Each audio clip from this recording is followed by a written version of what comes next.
So, very good afternoon to all brothers and sisters in the Dhamma. Today is the 26th of February 2023, Sunday class. So we'll be continuing our sharing from this book.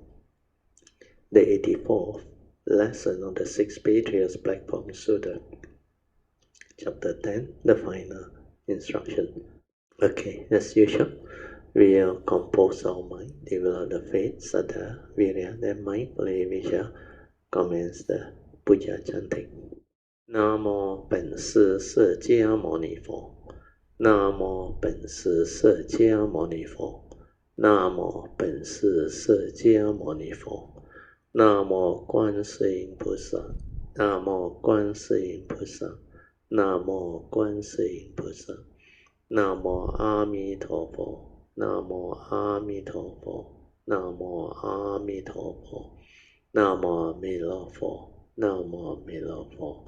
南无阿弥陀佛，南无普贤菩萨，南无普贤菩萨，南无普贤菩萨，南无地藏王菩萨，南无地藏王菩萨，南无地藏王菩萨，南无佛菩萨，南无佛菩萨，南无佛菩萨。อะระหังสัมมาสัมพุทโธภะคะวาพุทธังภะคะวันตังอะภิวาเทมิ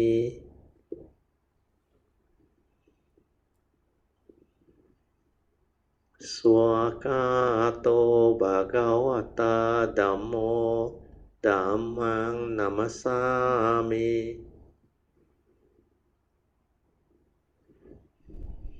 สุปฏิปันโนภะคะวะโตสาวกสังโฆสังฆังนะมามิ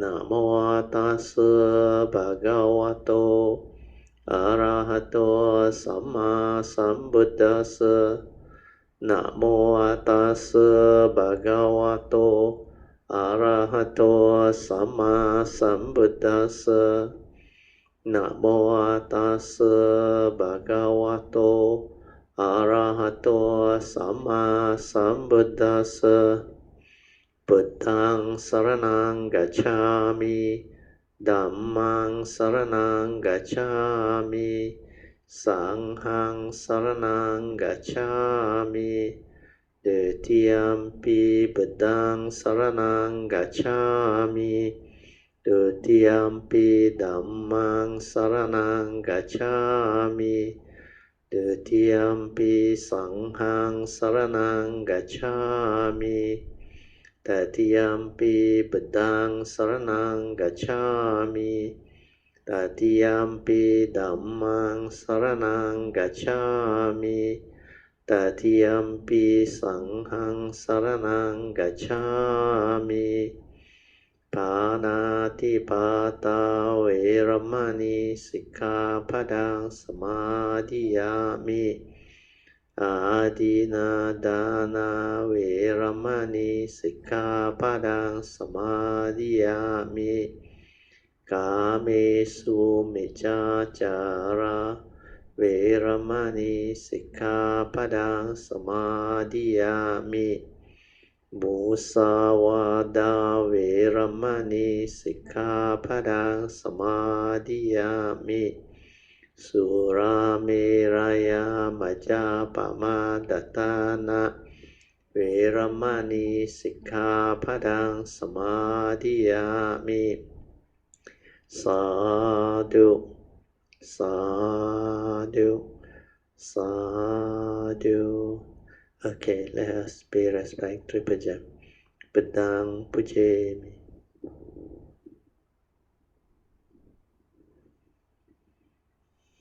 Dhammang pujemi.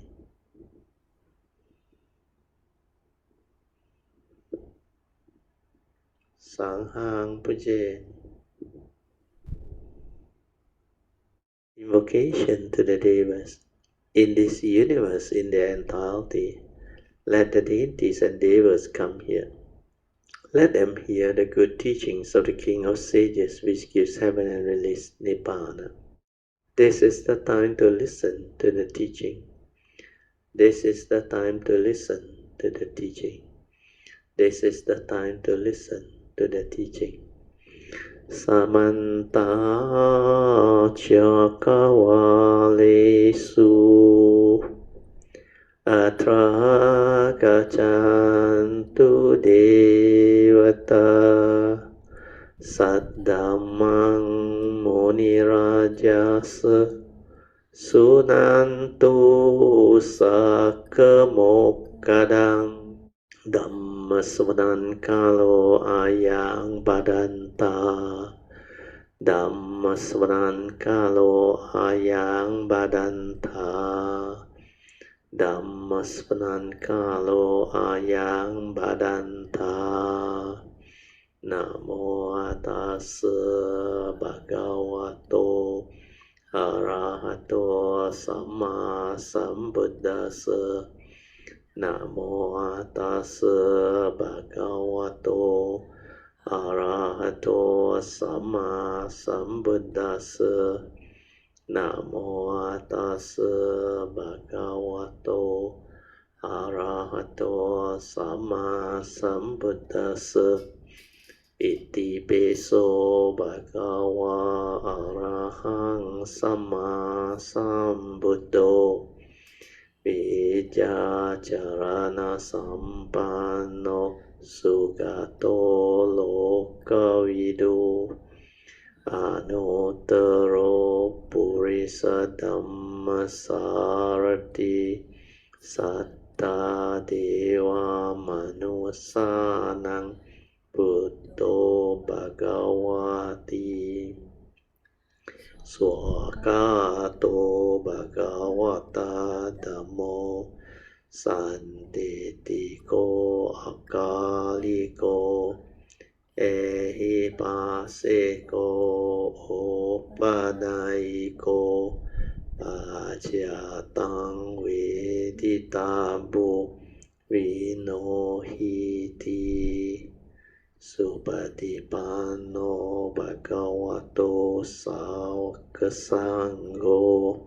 Ujupatipanno Bhagavato Sangho Nyayapatipanno Bhagavato Sangho Samicipatipanno Bhagavato Sangho Yadidang Cattari Purisa Yukani Atta Purisa Pugala Esa Bhagavato Sangho Ahuneyo Pahuneyo Dakineyo Anjali Karaneyo Anuttarang Punyang Ketang Lokasati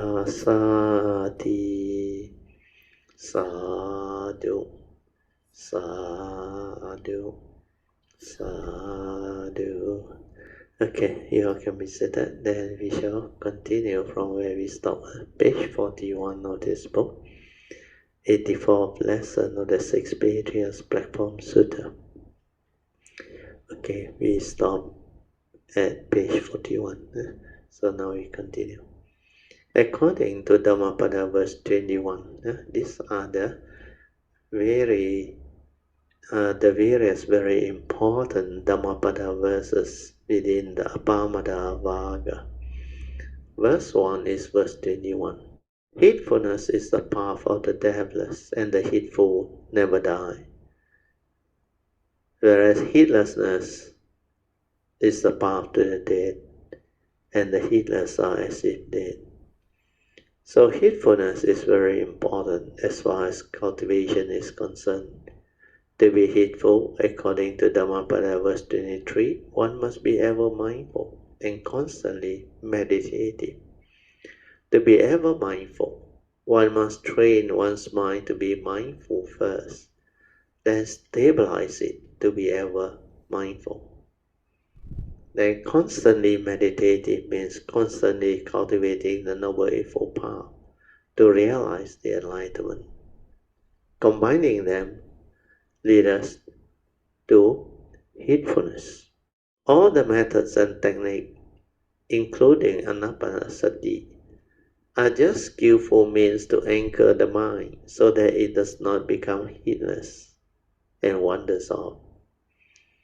But when the 5 spiritual faculties are there, the 5 mental hindrances will cease to be, and sati will become very natural.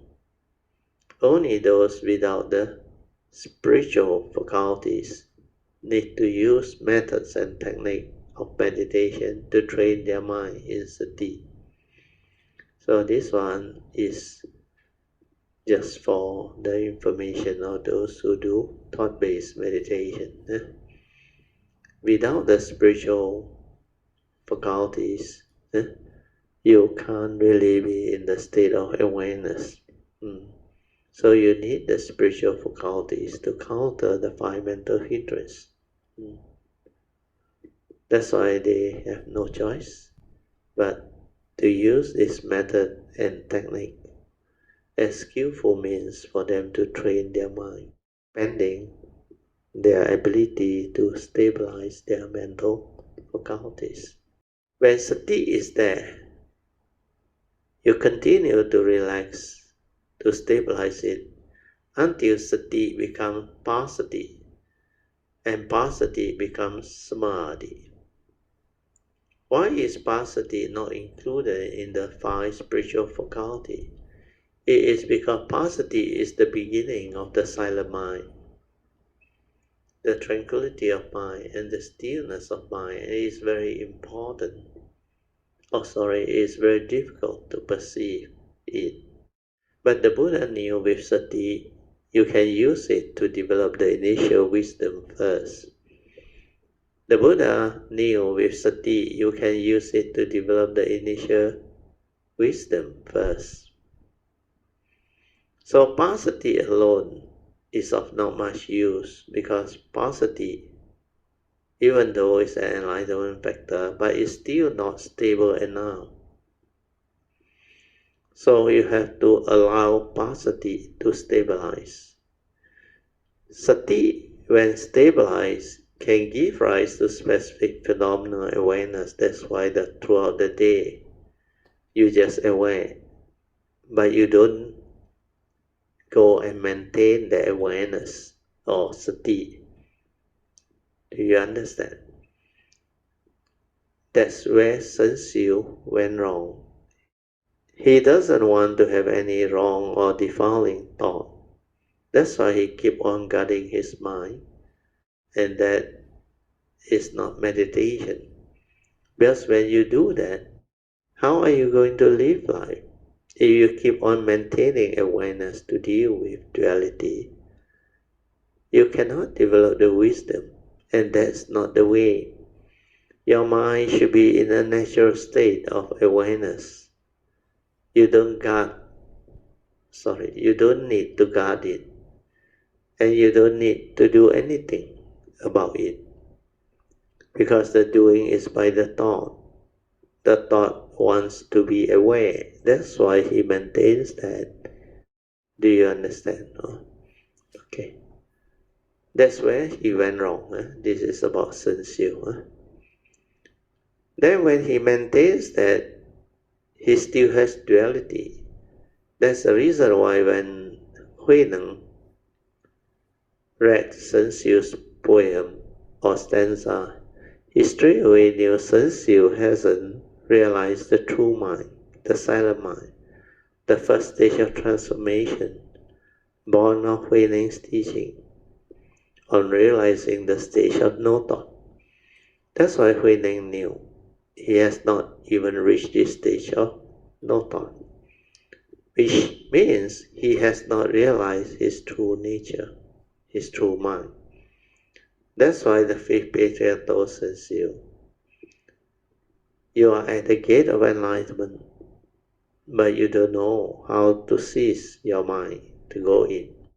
That's why he told Sun Xiu to go back and write him a poem to show that he has the understanding. Huineng tears Sun Xiu's poem apart by introducing his famous poem, Pu Ti Peng Wu Su, meaning Bohi, which is enlightenment, is fundamentally without any tree. The meaning here is true Bohi, which is wisdom, has nothing to do with a tree, because Huineng had realized the true mind. Then how he tear apart Sun Xiu's second stanza is the best. Huineng said, Ming Jing Yi Fei Tai. The true mind is neither the stand nor the mirror's bright. So to counter Sun Xiu's Xing Ru Ming Jing Tai, the mind is like a mirror bright on the stand. This is the mundane mind and not the true mind. But Sun Xiu thought the reflective mind that keeps on reflecting the phenomenal world like a mirror is his true mind, not knowing that it is the mundane mind. So when Sun Xiu says Xing Ru Ming Jing Tai, it means he is using this mundane mind to be aware and to do practice. That's how Huineng tears it apart with his verse, Ming Jing Yi Fei Tai. Huineng said, that is not the true mind. That is the mundane mind. The true mind has nothing to do with the mirror. The bright mirror with a stand. Then he goes on to explain what the true mind is. So according to Huineng, the true mind is originally empty. 本来无一物 means the true mind has nothing. No bright mirror to reflect, no stand, etc. because that one is the unconditioned, not of the mundane world. Then the next one, 何处惹尘埃? Where can the dust alight? That is the last stanza. So in bracket is my explanation, because there is nothing inside there to hold your creation of dust, whether it's wholesome, unwholesome, or the duality, etc. Because there is no mundane mind also. That's why he said, 何处惹尘埃? Where can the dust that you create alight? Because this is the unconditioned, which is without anything. That's how Huineng understood all the above. But he still doesn't know how to use his mundane mind until the fifth Patriarch told him how. Later through the Diamond Sutta, and that's how he came to great awakening. So this part is very important. Pu Ti Peng Wu Su. So basically, Bohi is fundamentally or basically not a tree. Ming Jing Yi Fei Tai. The mind is neither a stand nor the mirror bright. Then 本来无一物. Originally there was nothing. Where can the dust alight? 何处惹尘埃? So when you do Anapanasati, you should continue to relax, silent, and aware until the mind realizes Pasati, or mind enters Sati. Otherwise, you cannot progress. If you want to realize Pasati, then why go the big detour to do those thought-based meditation? Although the Buddha advised us to start with Anapanasati under the first foundation of mindfulness, but that is just to train the mind to be aware and mindful, to develop the Sati, spiritual faculty, that's all. After that, do the mindfulness of the four Puja, then the daily mindfulness. That is mindfulness of all action and all movement in the present moment. Then Sati Sampajana, which means not only you are aware, you must also have the foresight of clear comprehension and aware of what is going on within your form and mind. So the fourth type of clear comprehension, like I explained, is clear comprehension of sincerity of purpose, domain of meditation, suitability, and non-delusion. So Sati Sampajana got two parts, Sati, mindfulness, and the fourth type of clear comprehension. First is clear comprehension of sincerity of purpose, domain of meditation, which I have explained, and suitability. Means the most suitable time, suitable place, and the most suitable person, and clear comprehension of non-delusion. So these are the sequence. This is how the cultivation is to be developed. This one refer to step 1 until step 5 of the Avijja Sutta, which I have gone through, I think, previously. Then when there is passaddhi leading to samadhi, your mind doesn't stir or waver anymore. So here, when you cultivate your sati until it's very stable, then this sati will stabilize and become passaddhi, the silent mind. The silent mind without thought, and that is your true mind, the meditative mind.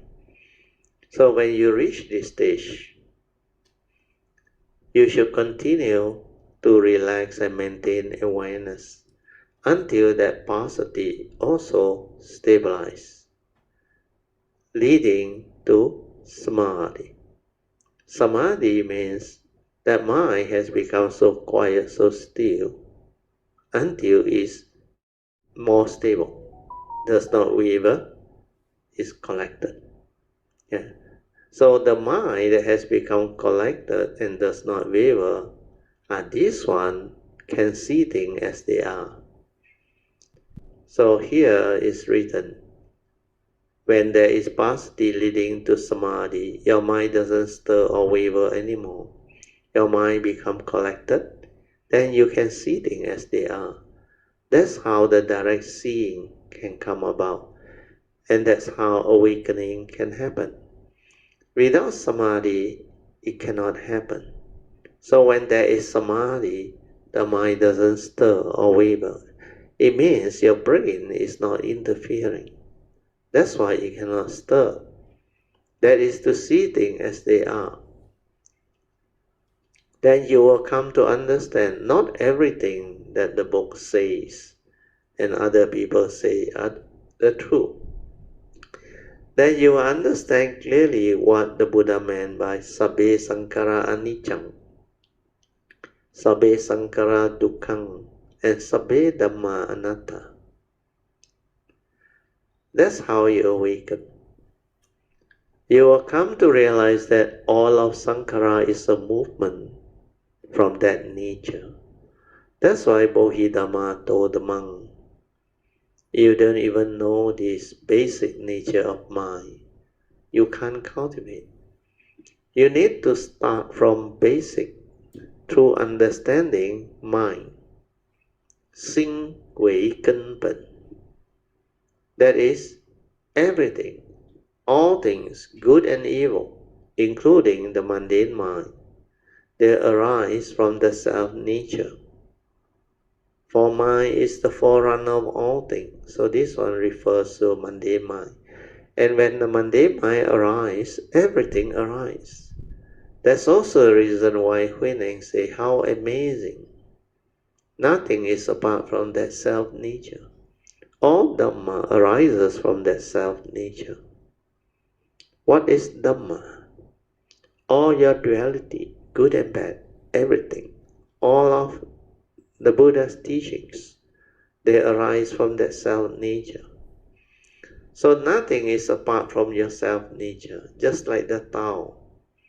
Everything that can be spoken or described is not the true Tao, but yet nothing is apart from the Tao.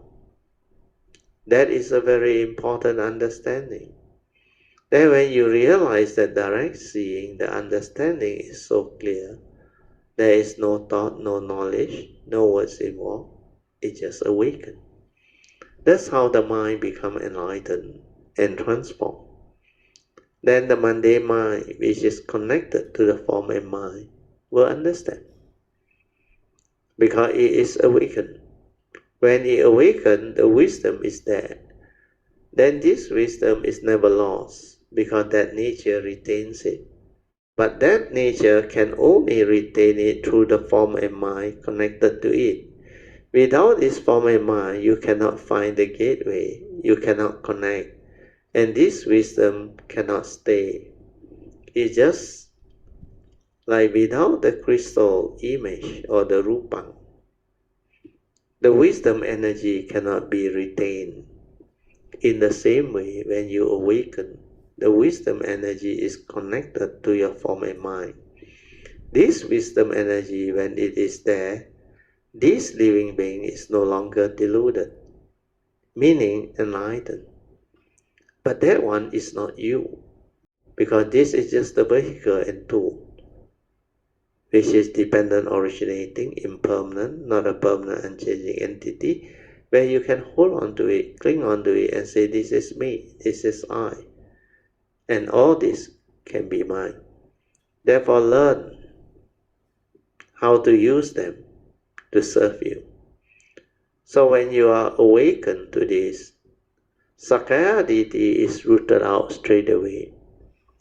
This will awaken you to at least the first stage of sainthood. Then after that, when all your other fetters are also rooted out, you are already beyond the initial sainthood way. When I say you, it means your nature. It's not a physical being or a specific human being. Where every life you come, you have a different segmented life. And none of this is you.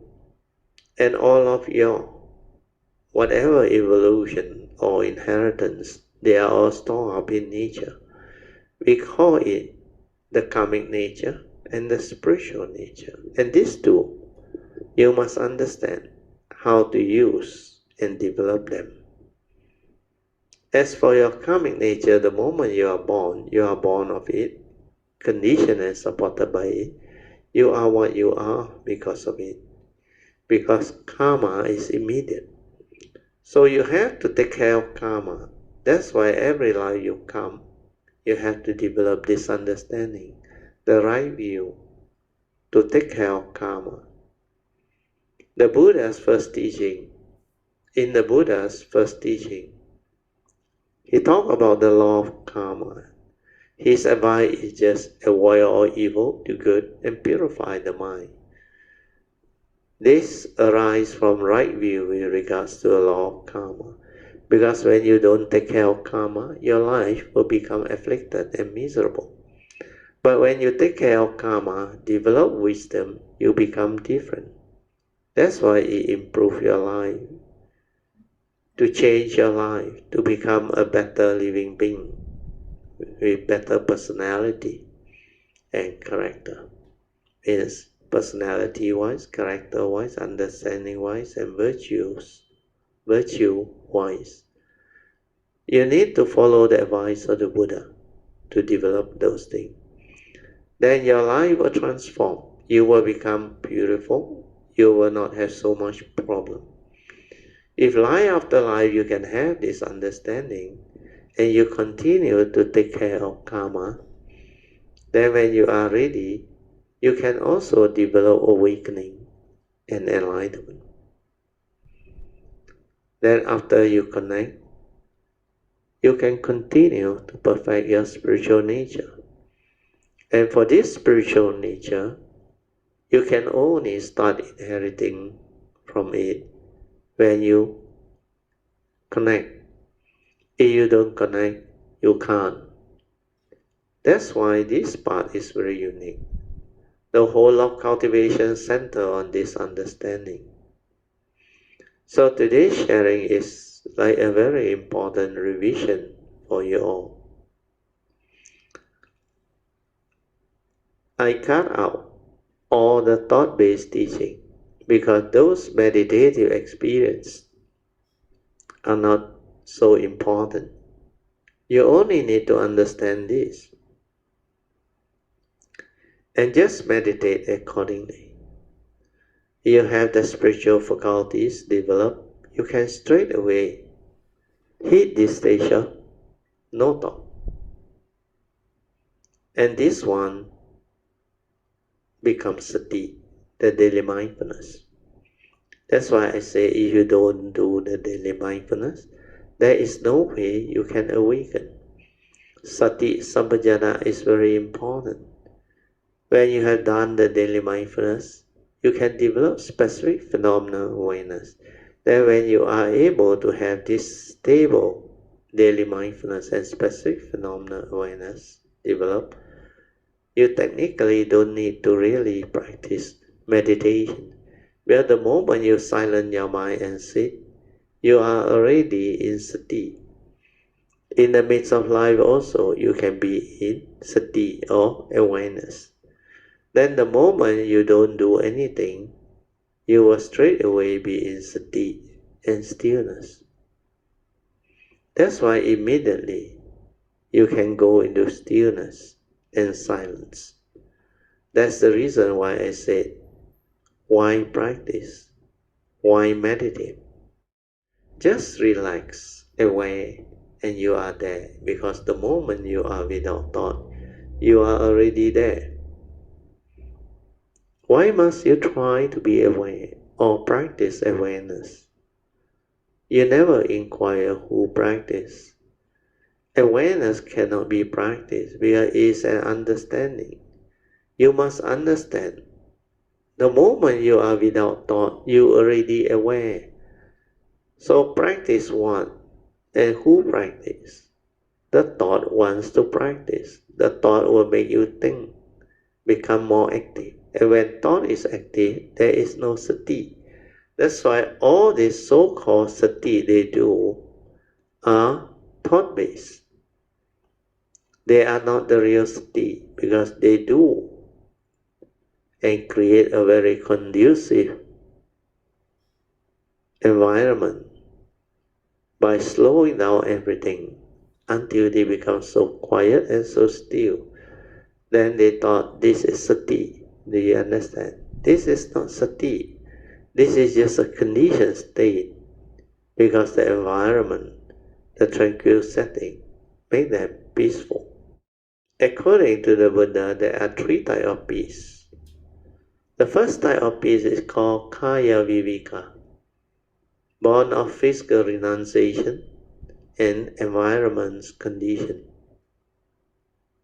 So when the conducive environment changes, your peace is also gone. That's why you must be able to develop this awareness while in the midst of life, and not only in a retreat. Retreat condition is for you to stabilize your spiritual faculty, so that when you are out of the retreat, return to society, you can still stand a chance to be mindful. If in the retreat condition also your five spiritual faculties are not stable or cannot stabilize, especially your mindfulness, then when you return to society and go back to life, you don't stand a chance. Where your six senses are fully engaged and active again. And everything is actively manifesting. So how can you deal with life? Because your mind moves so fast, and without a stable sati, you cannot cope with life. You cannot understand what is going on. You cannot even understand how you function as a human being. That's why you are not able to see the paticca samuppada or dwelling, because you have not developed the stability of sati sampajana. You can't be mindful in the midst of life with a stable daily mindfulness. How can you be aware of your subtle mind, its subtle mental intention behind the arising of all those mental states? If that is the case, then all the four foundations of mindfulness cultivation that the Buddha talked about, you can never understand. You only use theory to do it via the thought. And you may think you understand, but when your Kaya Nupassana daily mindfulness is very stable, your mind is so different. Then you start to see a lot of things that you never see before. This is because your mind is already quiet, silent, peaceful, and just aware, with much less chattering. And much less chattering means, it means less avijja. Because the first tooling of paticca samuppada is avijja paccaya sankhara. So when you straighten your view, you have less avijja. That's how you will have less thought. That's how you transform and progress. You can't even have a mind that is more quiet, more peaceful, and more aware. You are definitely on the wrong track. But if your peace, calmness, and stillness is born of energy field, concentration, or a conditioned state, which is not a free mind, then you will be trapped, and you can never realize the truth, because the five mental hindrances, they are all totally suppressed. To realize the truth, it has to be a free mind, in a state of pure awareness to awaken through the direct seeing, which means all your mental hindrances are not suppressed, meaning it is a free mind to be tested. You can have a free mind that is without the five mental hindrances. It means your five spiritual faculties are developed. Do you understand? Otherwise, the mental hindrance will be there. That's why you cannot have the silent mind when the hindrance are there. So if the free mind is without mental hindrance, it means your spiritual faculties are already stable. That's why the Buddha just teach you the five spiritual faculties to overcome the opposite five mental hindrance. He didn't teach you to suppress, control, or fight the mental hindrance. No.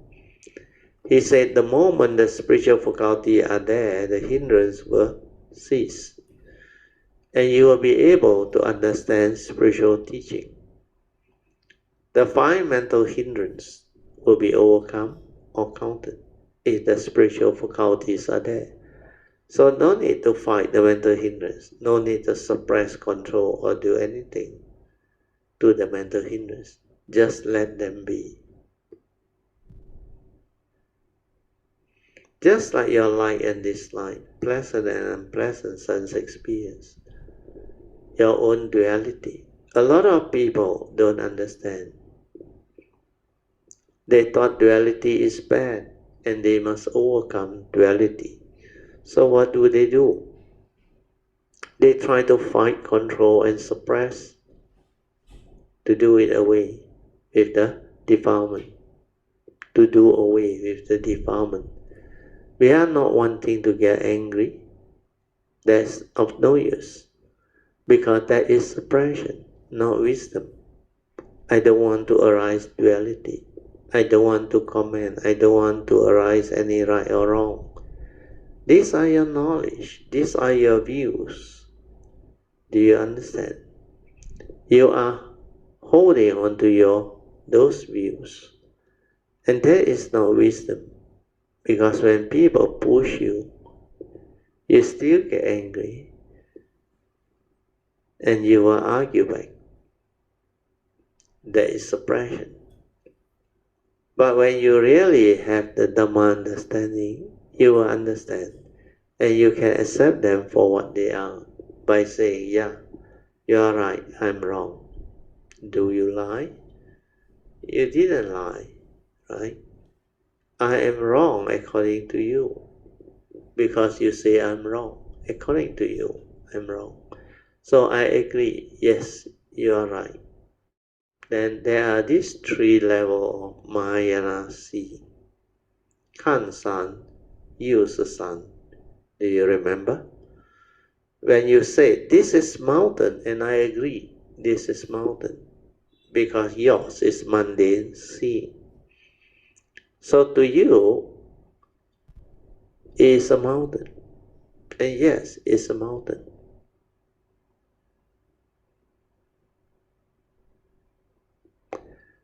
The one that have the direct seeing will say, where you got mountain? Yes, again, you are right. There is no mountain. Yeah, this is the direct seeing or pure perception before the concept, words and perception comes in. Then for people who don't understand, they will say, this is hypocrisy. When I ask, you answer yes, it's a mountain. But when this guy say no mountain, you also say no mountain. Just like your school's maths or arithmetic teacher. The student may be confused too because they teach you 3 plus 4 is 7, 6 plus 1 is also 7. So the student came home and tell the father, I don't know what the teacher is teaching. He's stupid because when I asked him, he said 3 plus 4 equals 7. Then another guy asked 6 plus 1. He also said 7. So he don't understand. But it is because the student doesn't understand the arithmetic logic. In fact, both are correct answers. So when you are wise, you can understand things are just the way they are. Then you can be at the level of all people. That's how you can accord and flow, and you can be at peace. You don't argue. You don't need to argue or do anything. You can just smile by saying, thank you for correcting me and giving me the good advice. When you express your gratitude and thanks, you are applying Noble Eightfold Path. If you always want to be right, you may end up having some misunderstanding and argument. Why must you argue with people? Just let things be. When you let things be, things become easy, which means you are able to accept them for what they are, with wisdom and understanding. Then you can resolve issue amicably. Otherwise, you may get into trouble when you start quoting me. The next part says, so Sister Amy, have I answered your question? I think earlier, the last session, this one was a continuation from the question by Amy. So for anapanasati, you must not try to link them to whether specific phenomena or spacious awareness.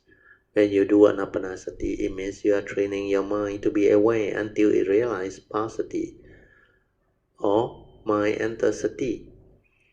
When you have developed your spiritual faculty of sati, you can do it. Because many retreats back, you can lie down and silence your mind in formal meditation already.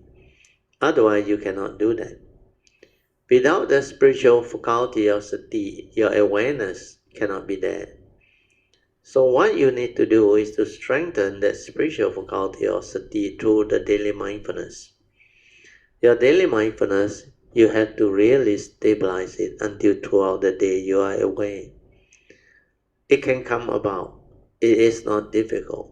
But when it comes, you will have a lot of joy. Then you understand. Because when you have it, you will come to realize the moment you bow, the awareness is there. Then the moment you come out of it, you are still aware. Then all your movement, everything that arises within your field of vision and perception, you are aware. Then throughout the day, you are just aware. No need to be like last time. you are very clumsy because your thought comes in to interfere. Then you come to realize this is your new way of living life, the heedful life. No more heedless living like before. Then everything is like so different now. And you will come to realize that when you stand, you are aware. When you lie down, sitting, and walking, you are also aware. Bending, stretching, turning, etc., you are aware. Exactly like what is stated in the Satipatthana Sutta. The Buddha said, every of this movement you are aware. Not only the four posture, everything you do. Then most of the time while in the retreat, you just want to be silent and you don't want to talk because you have realized that your mind has transformed. Your nature is different now. You have become very different. Then after that, whatever form of meditation, especially sitting or lying down meditation, you can do it very easily and very naturally.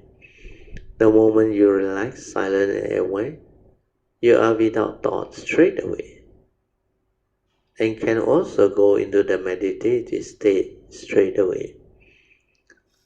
Then the silence, the stillness, the awareness, the specific phenomenal awareness and the spacious awareness without a center, etc., keep on arising. After that, the cessation also keep on arising. That's how you progress.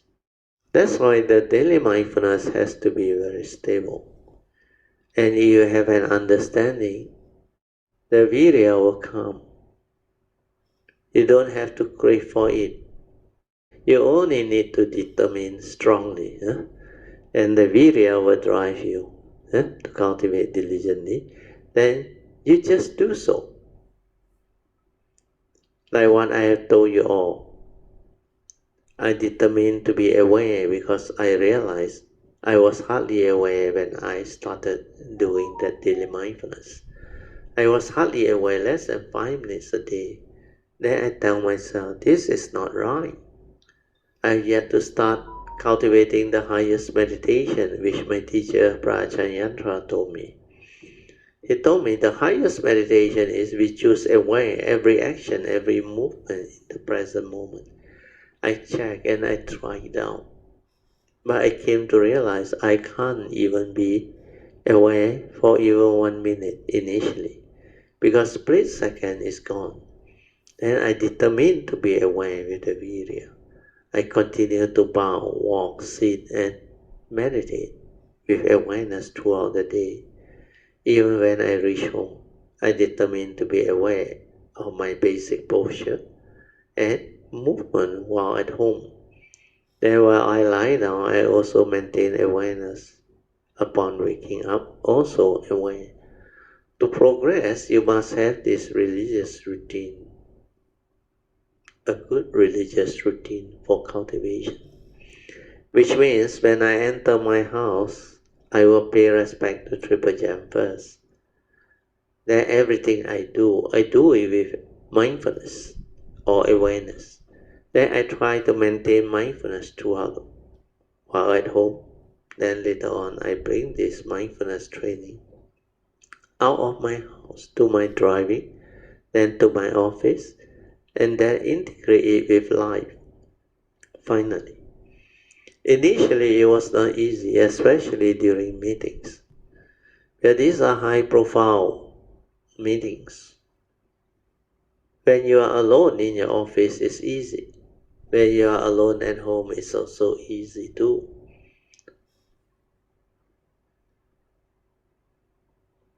Not so when you are actively driving your car. It is not easy to maintain mindfulness, but it can be done. They were answering the phone call, the telephone calls. How you are mindful of all your hand movement, how your hearing consciousness arise, how you hold the phone and how you answer the call, and how they respond and how you interact.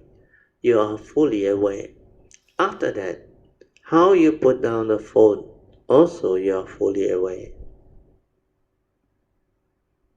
Then how you sit back, how you stand, how you walk, how you go to the washroom, and how you mindfully come back to your room. Throughout the day, while in and out of the office and my house, I maintain mindfulness to the best I possibly can. Then I realized within 2 weeks, suddenly the mindfulness came, and I can be aware throughout the day, and everything was like different. No need to practice anymore. It has become a part of my nature. Then everything starts to change because I started to see things, see a lot of things that this form of mind never see before. I can then contemplate and reflect with mindfulness very easily. I can also cultivate Noble Eightfold Path very easily. Then after that, the transformation came, the understanding came, the awakening happened. So this is how you can develop the cultivation. My nature had transformed, and I was able to be in a state of heedfulness throughout the day. In this era, this window of opportunity is very beautiful because the Buddha Sasana is still around and the consciousness is still very conducive, especially so for those who have the condition to meet up with my nature. When you all are around me, even on spiritual trip or whatever Dhamma activity or classes, if you silence your mind with strong faith, you will draw by nature's energy. Sometimes without you knowing, and you will transform inwardly. Then while at our annual meditation retreat, it is even better because for those whole 9 days while with my nature, a lot of very important happenings can arise. Then as you transform, your form and mind will know. But sometimes, some of you may not know that you have progressed and become different. You only might know you are now different, except initially you don't know to what extent you have progressed until later, when you can express them in words.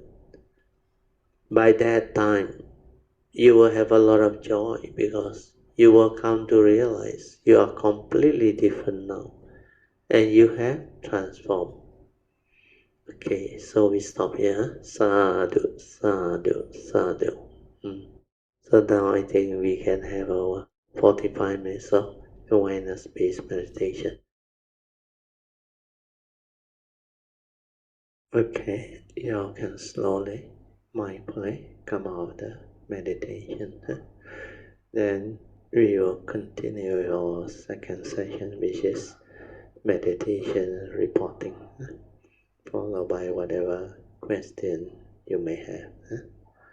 Question regarding the meditation or the Dhamma, or how to help you understand whatever life problem or situation, so that you can apply the Dhamma to overcome it. Yeah, good afternoon, Brother Jim, Sister, and all Kalamitas. Yeah, Yeah, tomorrow. yeah. I think from many aspects, I am not really prepared in terms Oh, of. okay.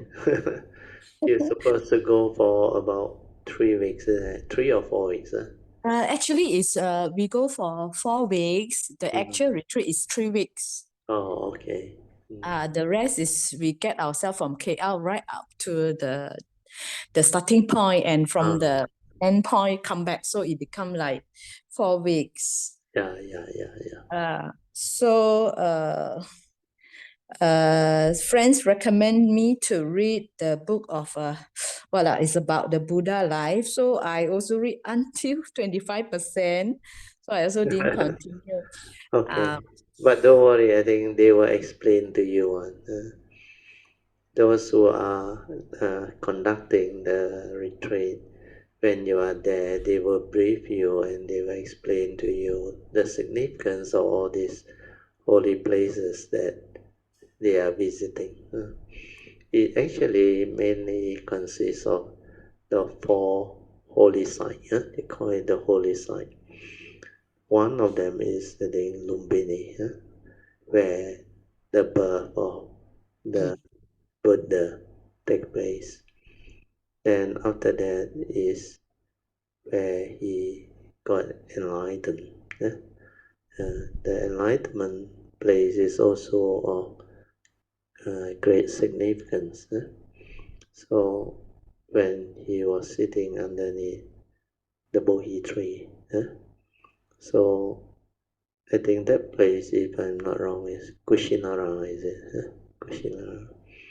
Then the place where he delivered the first sermon, Dhammacakkappavattana Sutta. That one is Sana, if I'm not wrong.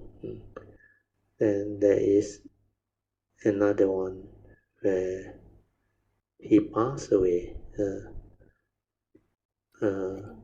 That is Kushinara, sorry. Bugaya. The enlightenment one is Bugaya. I got it wrong. Sorry. So Bugaya is the place where he got enlightened. Then Kushinara is the place where the Buddha passed away or went into Parinibbana. So these are the four holy sites that you all will be visiting, and in between there are also maybe a few other places of significance, because 3 weeks is quite a long spiritual trip for these four holy places. But I was told you all stop to meditate for about 3 or 4 days per site. I think they have a lot of Brazil, a place they will stay, I think 3 days to 4 days. So they have, I see the schedule, they have a lot of free time on our own. So for you to do your own thing. And Brazil, actually, this morning I was thinking that how would I say? Why? This morning only I was thinking, why? Why do I go for pilgrimage? Everybody go. Why do you want to go? Good. So You inquire. What is your answer? no answer brought you, and I also don't know what to, because there was a book written by some Rinpoche saying that what should Okay. a person do during the pilgrimage Retreat. trip. I I I only read 2 pages only. So Okay. because I have also never been to India. So This is your first time to India. yes, brought you. Oh. Actually, in a week time, I accepted 2 India trip. One is this one. Another one is in June to Northern India. That is for holiday. So so these few days I start to feel very glad that this pilgrimage, I think pilgrimage probably come later. I think in a week, brother, I received two offer. There was somewhere in December or January. So I wall up the two. Okay. So, but the arrangement is such, I'm going for this trip pilgrimage first. These past few days, I started to feel I'm so glad that I stepped into India land the first time I go for pilgrimage. Should be good I for you. I think rather than my holiday come first, then only this one. So I also ask myself why I go pilgrimage. What should I do there? Uh, I don't know whether when I go there, all those silly stuff will come up or not. But I tell myself if it is coming up, then I have to. I prepared to to endure to accept. Then You can actually prepare yourself, so that you can confront all those that arise. No problem, I think. I was told in there you need to watch out for the water you drink. And also sometimes the food may not be so conducive. Then depend on what accommodation they have. For your case, I think not so bad. But most of the stay will be at temple, and I was told. Yeah, temple and don't know whether got hotel or what. I know, but brother, I'm not so worried about all this mundane dust or what. I'm more worried about what is going to unearth on my spiritual path. Oh, okay. That one So interests you more. because now looking back of Ajahn Achalo Hmm. place that I gone, I would say that is an event before I go, and even coming even before I prepared to go, I felt in PJ. Then Yeah. when I go there, all those things I think is in my spiritual journey, it's a hiccup. It Yeah, is yeah. something happening there. Hmm. So I think I'm quite prepared if something is going to happen in India, it's going to cleanse, put it that way. Yeah, yeah, It's going yeah. to cleanse or it's going to unearth Correct, all my correct, past. correct. I think The wrong karmic thing that you have done yes. I is going think to help you clear them. yes. I think I But will so far welcome so them. good, is that you don't feel anything obstructing your this trip, is it? Brother, not really, because I before I go from Chinese New until now, I've been tied down by a lot of daily things until I got no time to do spiritual stuff. I like running like xiao lang like that in you know. So I also don't prepare anything That for one I spiritual. think is okay. That one is not something like last previous trip where Yeah. before you go to Ajahn over there, you have a severe fell injury, Uh, injury. Then that one become like tighteners, pour some for. Yeah.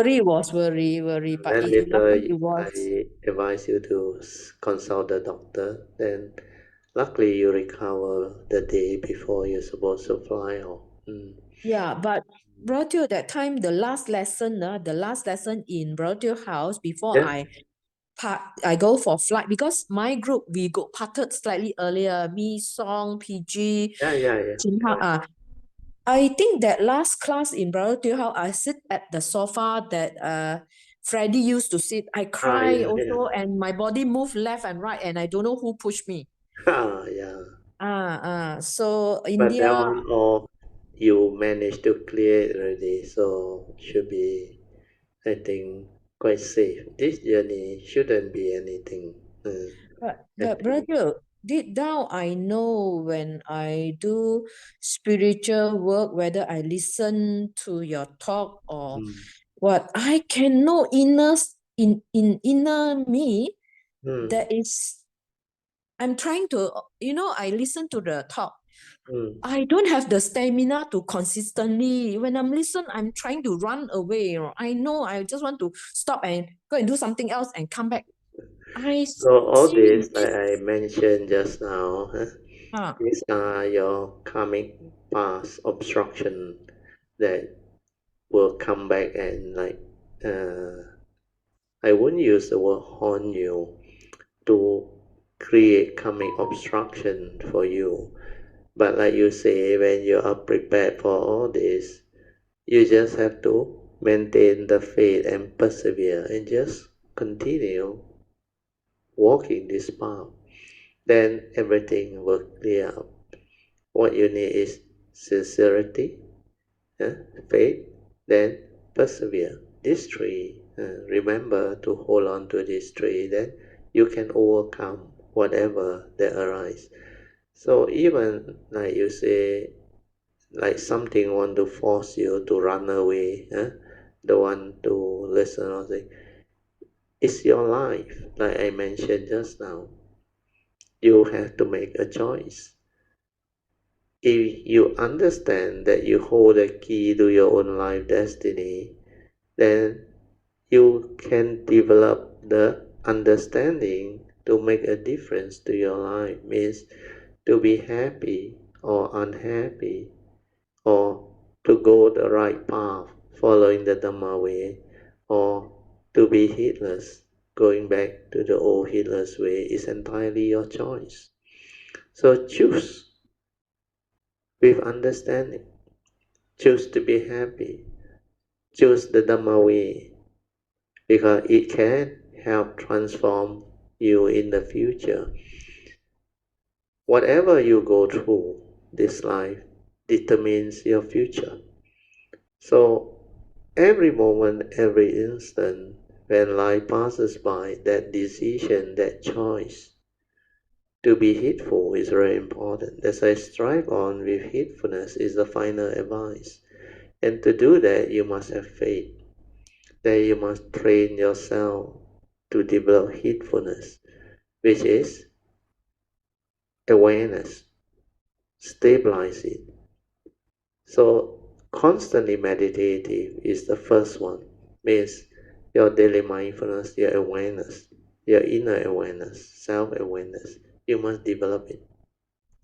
Then after that, with that mind that you have developed, use it to observe, use it to cultivate the Noble Eightfold Path as taught by the Buddha, means the constantly meditative and ever mindful. So when you have these two qualities, you develop heedfulness. So constantly meditative need the mind that is ever mindful to develop. So first thing first is to develop mindfulness, then stabilize it so that you can be in the state of ever mindful alertness or awareness within. Then when you are ever mindful, your mind becomes different. There is clarity, there is awareness, there is tranquility, there is stillness within. And this can allow you to develop the meditative understanding. And these are mind state that you have trained. So we call this the spiritual faculties of sati, born of sadavirya. Then when sati stabilizes, it develops into pasati and samadhi. So when you have pasati and samadhi, born of a stable sati, then you can meditate. You can insight into phenomena. You can awaken. You can see things as they are. Then you can develop understanding of who you are, what you are, and how you function as a human being. So when the wrong thought come and distract you, like what I explained to you all just now after lunch, the Buddha taught us under the Sabbe Asava Sutta, the Sutta on Asava or defilements, Kilesa and other things, is mentioned. Things that are unfit for attention, you don't pay attention. If you pay attention, you will get into trouble. Because when you pay attention to things that are unfit for attention, and what are they? They are the wrong thought or negativity of mind state that has the evil roots of greed, hatred, and delusion. And all these are conditioned from your karmic past. And most of them are mental hindrance. So that's how it has power to cause you to become heedless, deluded, then to go the heedless way. So if you don't pay attention to that, then you can reverse all this.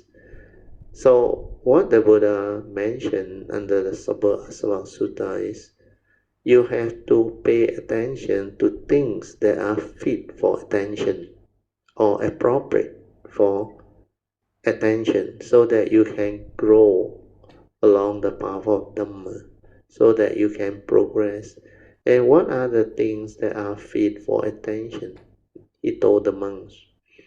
He said they are the Four Noble Truths and its three turning. So all the other essential Dhamma, they actually spring off from this Four Noble Truths and its three turning. So that's how you develop the understanding of the Avijja Sutta too. Say, the first step is the Kayamita, which you have. Then the second step is constantly listening to the true Dhamma or true teaching. So that constant listening is very important. That's why you have to follow our whatever recorded session or recorded past Dhamma session, even our short video, our retreat recording and all those things. Attentively listen. Then, like I explained to Jin Hao, reflect on it, contemplate into it, then develop stability of understanding. This will give rise to what they call the initial wisdom, yoniso manasikara. And this is very important. So to do this is a faith and a determination. True, like just now Alicia also mentioned before he came back to my house after lunch in the car. He said, you all should actually reflect on who the Buddha is and how unique a being he is. He is not only enlightened, he is fully enlightened. And his teaching is so amazingly beautiful and wonderful. It can transform the living being from a heedless way of living into a heedful way of living, whereby it will change your life for the better. It can bring about enlightenment in the here and now and free living being from all suffering. And if you love yourself, if this is what you want, you should have the faith in Him. Then when you go to all these spiritual places, the holy site or what, like what Song share, that reflection. Because last time he go to Lumbini was like a flower garden and all those things. Then a lot of things had changed. He don't feel anything. But this trip, which he recently went while he was traveling to Nepal and all those things, he said he silenced his mind. Then he reflected and recollected on the virtue of the Buddha, how wonderful the Buddha is and how wonderful the teaching is. And all this bring about the causes and condition for him to have deep gratitude towards the Buddha. Then that love, that joy, that faith become very different. Then he can feel that place. It's as if it has become very different when he was there. Because the mind that know how to reflect and contemplate can make a big difference. So all this, you should learn from it and try your very best to do it. So faith is very important. Then constant listening is very important, like I shared with you last time. Alicia also, well, she traveled while on the train, while in the flight, while going pilgrimage. Yours, I think, a lot of time also will be in the bus, traveling. You can listen to it. Then be aware. Things that are unfit for attention, do not allow it to draw you away.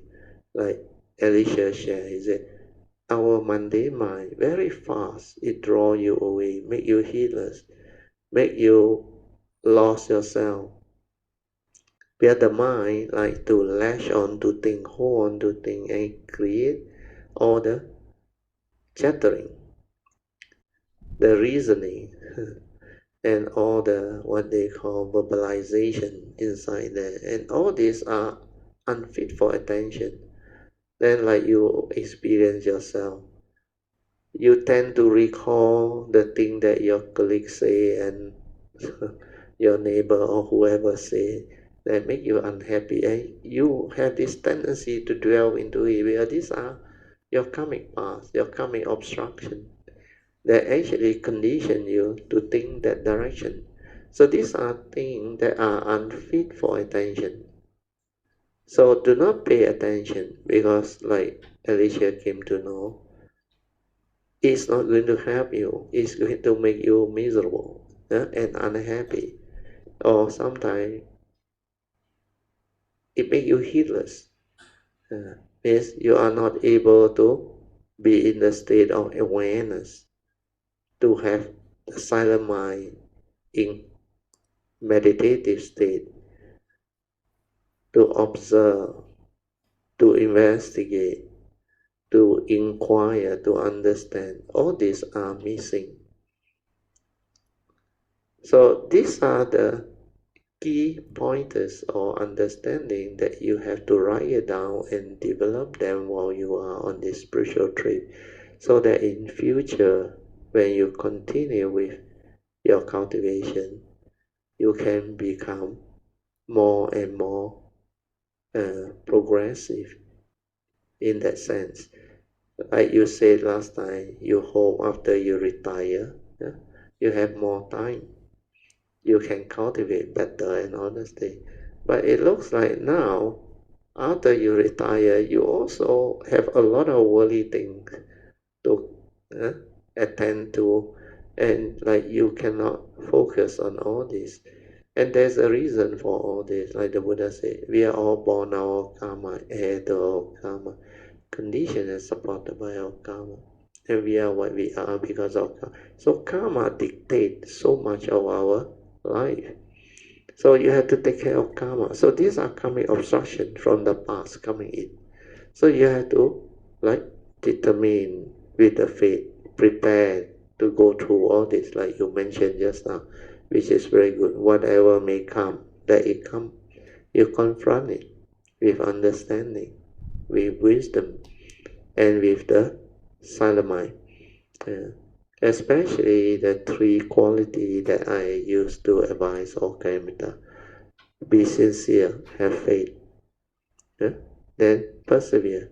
Just do what you have to do, and allow that mindfulness and heedfulness to guide you.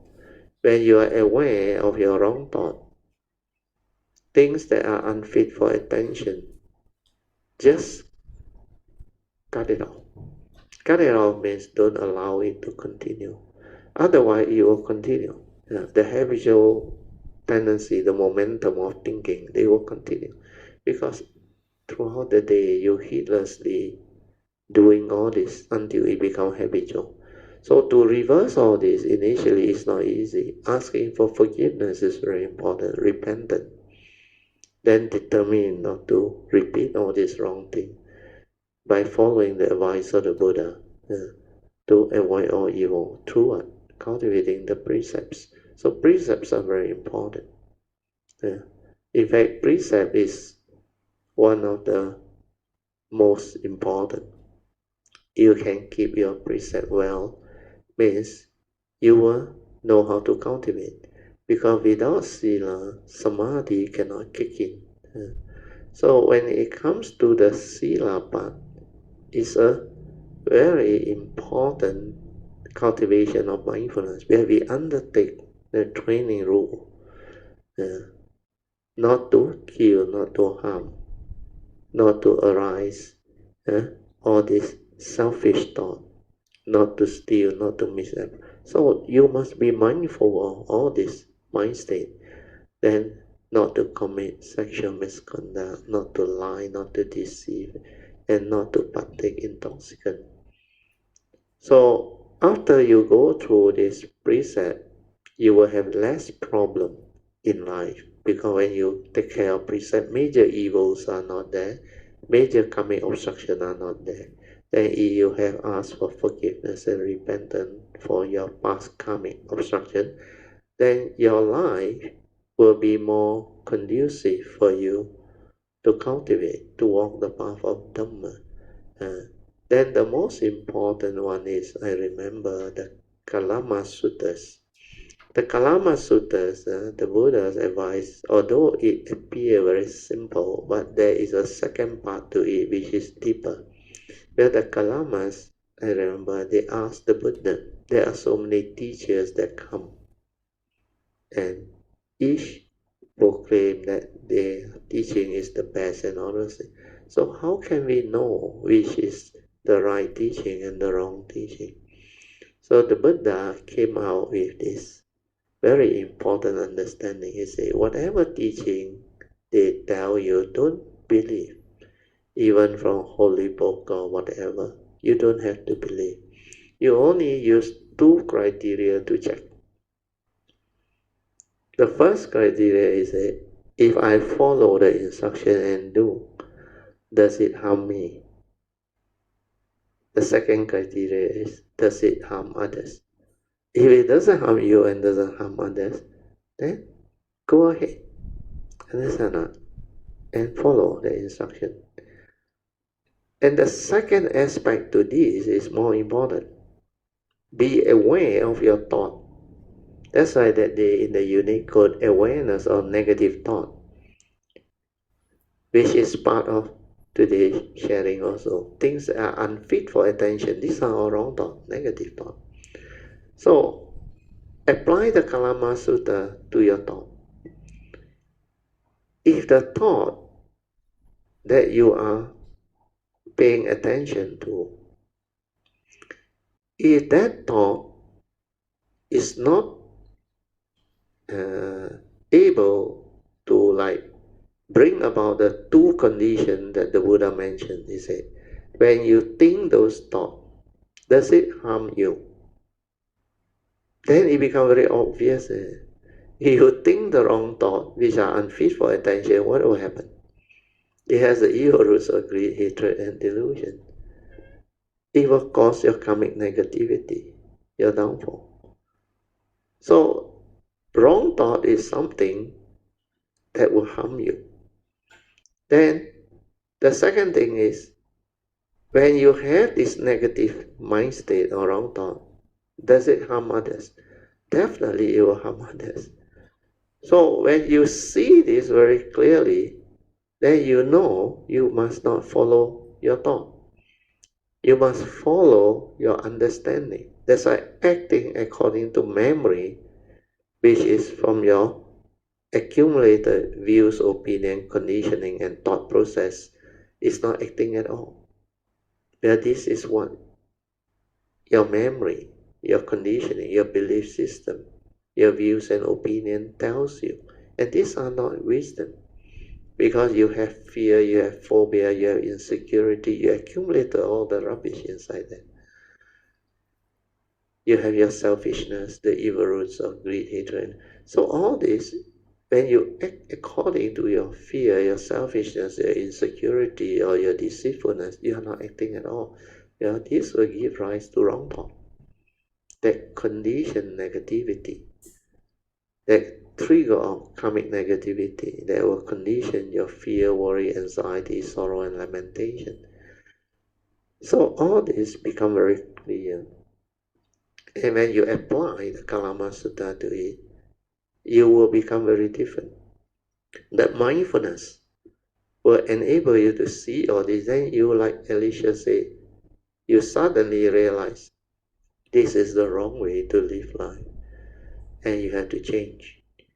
That's why he saw the wrong thought that he used to arise when he was in depression for 16 years.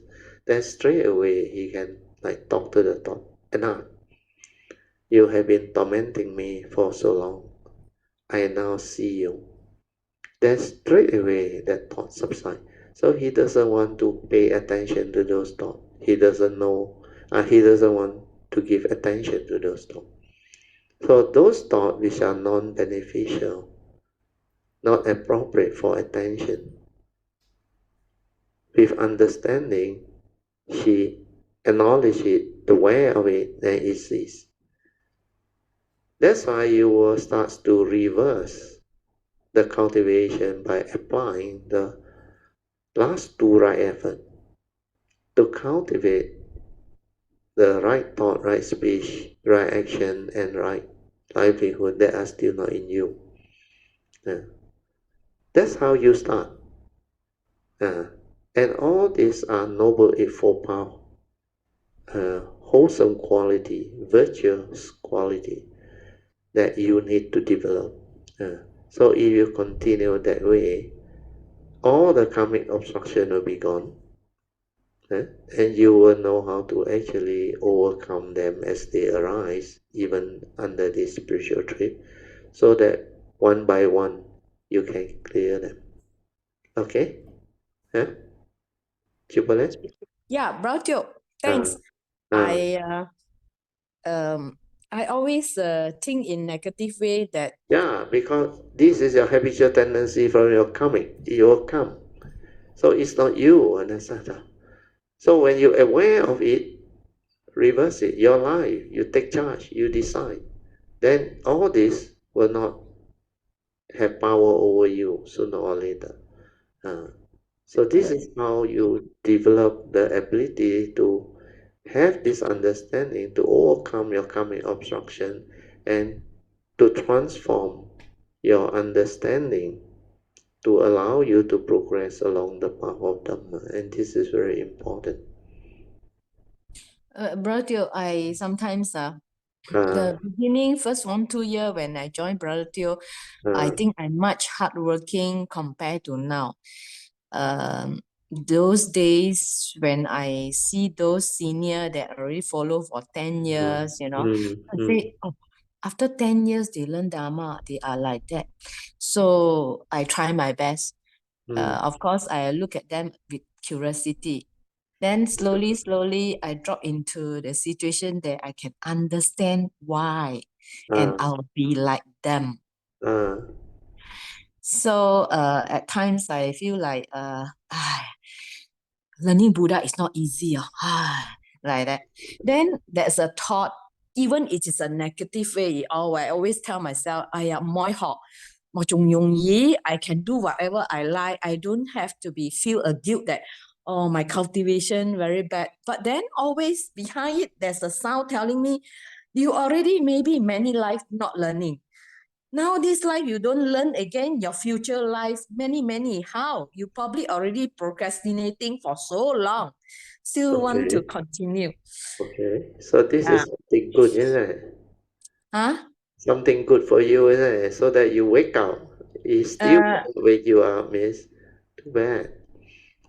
Because at that, least this is something from the inner reminding you that not only this life you have been having all this wrong thought, like I mentioned just now, because you are not mindful of the thought you create. These are the thoughts that are non-beneficial, that you shouldn't be paying attention to. Just like I shared with you all just after the lunch, one of yeah, wrong thought.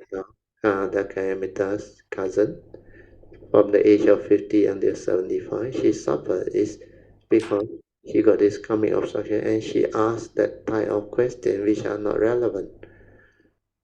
These are analysis, understand? Where your thought has doubt, it don't understand. So like he asked me, he said, got such thing as rebirth, 轮回, because I say it's all due to karma. So he tried to ask that type of question. I straight away point out to her, I said, this is of no use to you.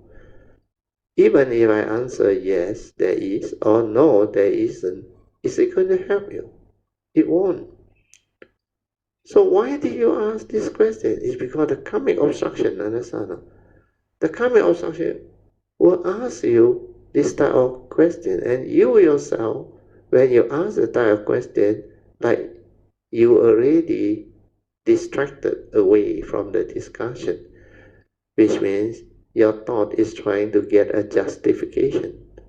You try to reason, if there is no rebirth, no轮回, then how can there be karma? But is it going to help you? Even if there is yes, you also won't benefit because your approach to it is wrong, negative. The question should be, if this is what the Buddha say, I should put it to test, understand, and find out and investigate. Not to go and reason and make yourself like just now what you did. Let's take the example. You say, after you saw the Kayamita like diligently cultivate, follow for so many years, then you first 2 years, you more determined. Then later on, you go back to the old way. Means you yourself say the thought tell you, "Ayo, why cultivate?" No need to cultivate. That easy, understand? But cultivation, like you say, the thought tell you is very difficult, understand? These are all reasoning, understand? Then of course you also, in a way, lucky. There's another thought that prompt you from inside. Hey, Sis Poh Lian, you have been like that for so many lives before. You want to continue like that and never learn the Dhamma? So these are all like reasoning, thought-based. You cannot investigate. You cannot find out. To investigate, to find out, you must meditate. You must be aware. You must silence your mind to observe and then find out whether ultimately it is karma that is most important. If it's karma that is most important, then take care of karma. Other things are not important. Understand? What your thought tell you, go and ask feng shui master, go and see fortune teller, or listen to what people say. No use. Understand? If you don't take care of karma, your life will not change. Your life will not improve. The only way is to take care of karma. And take care of karma is very easy. Follow the advice of the Buddha. Avoid all evil, do good, purify the mind. And all those that I have shared is just the advice of the Buddha. All those from the essential Dhamma, his teaching, thought that are unfit for that, all come from the Dhamma.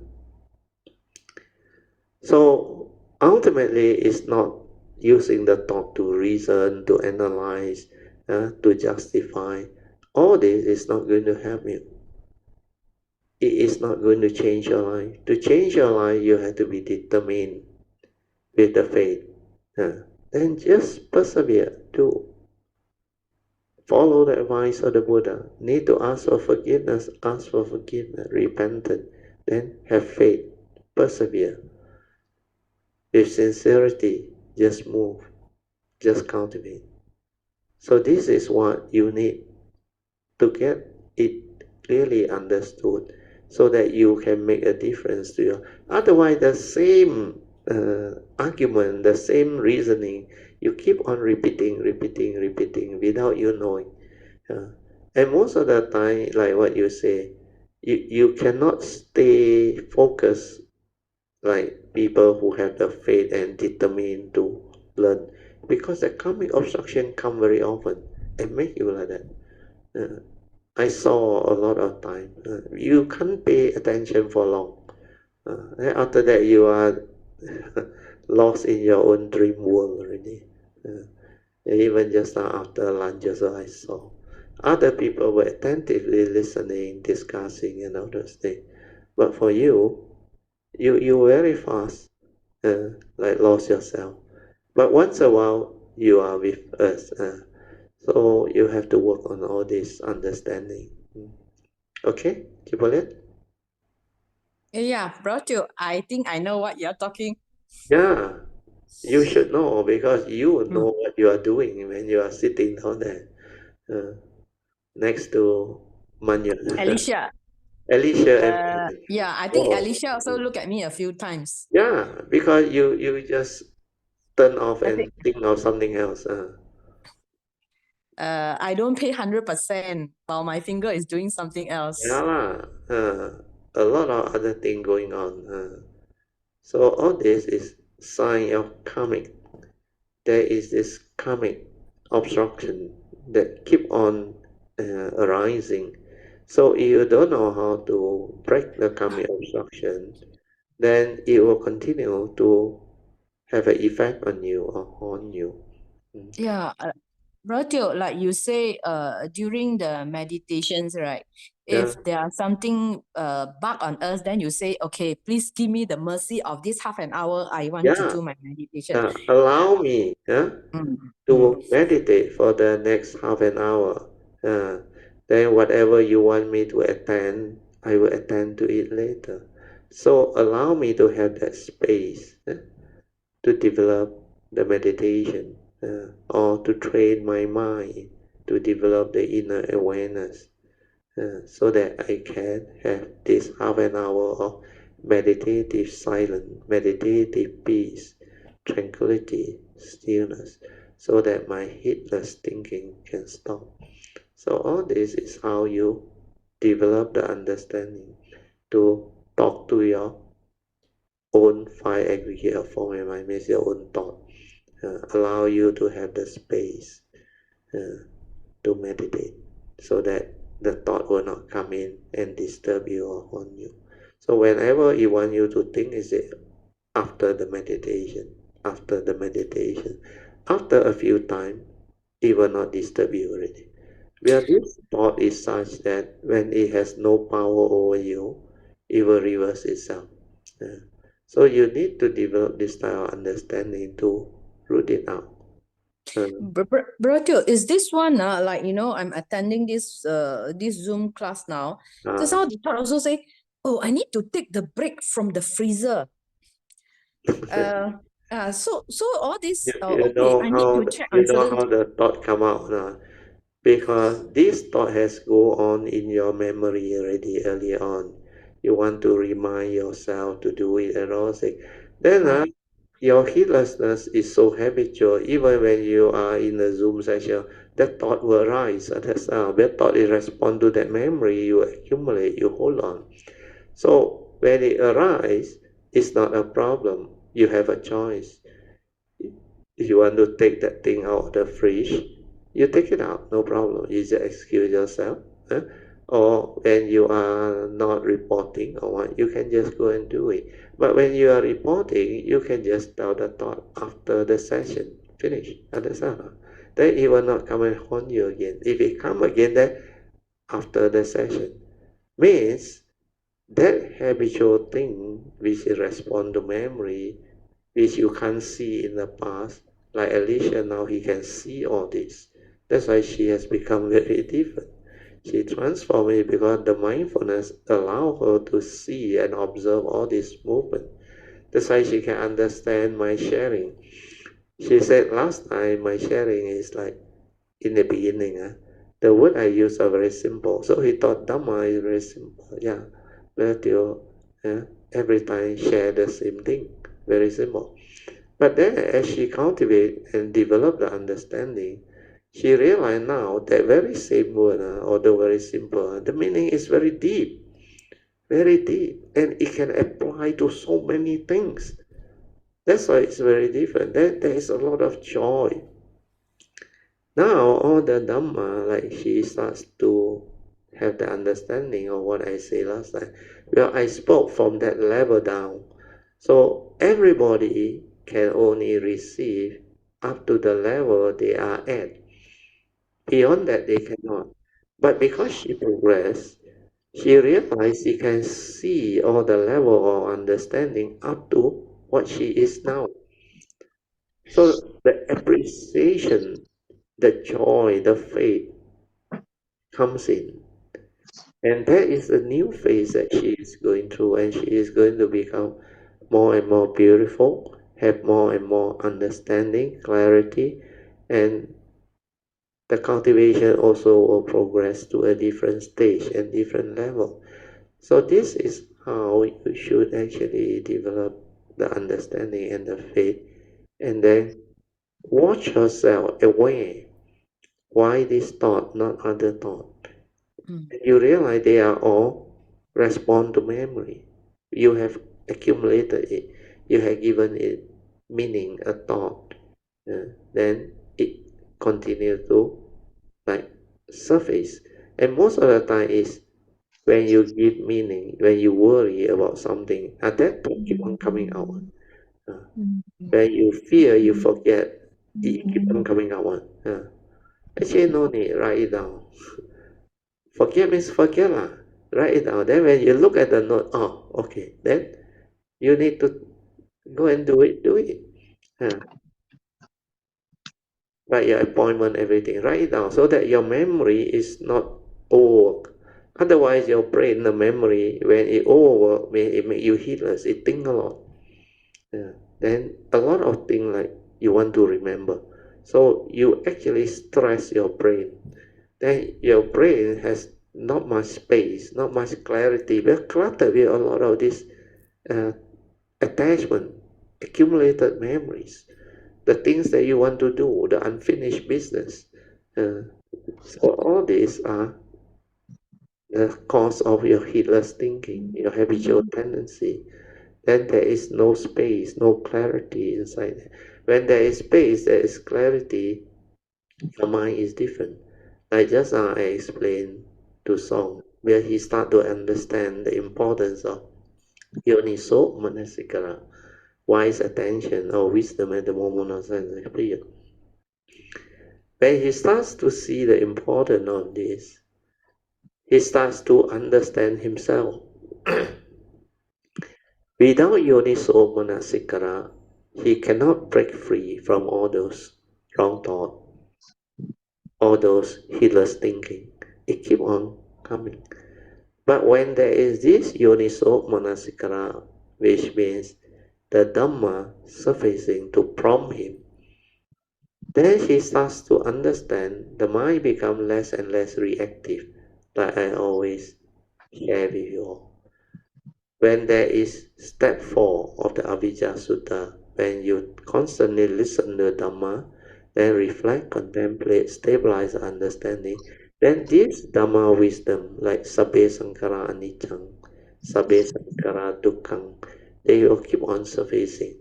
Then like Song say, all these pointers, people is just the way they are, the world is the world.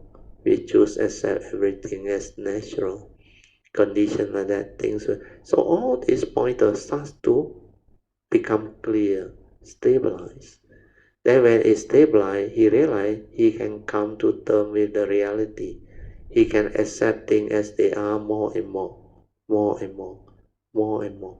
That's why the mind does not stir, does not develop that habitual movement, that thinking. No need.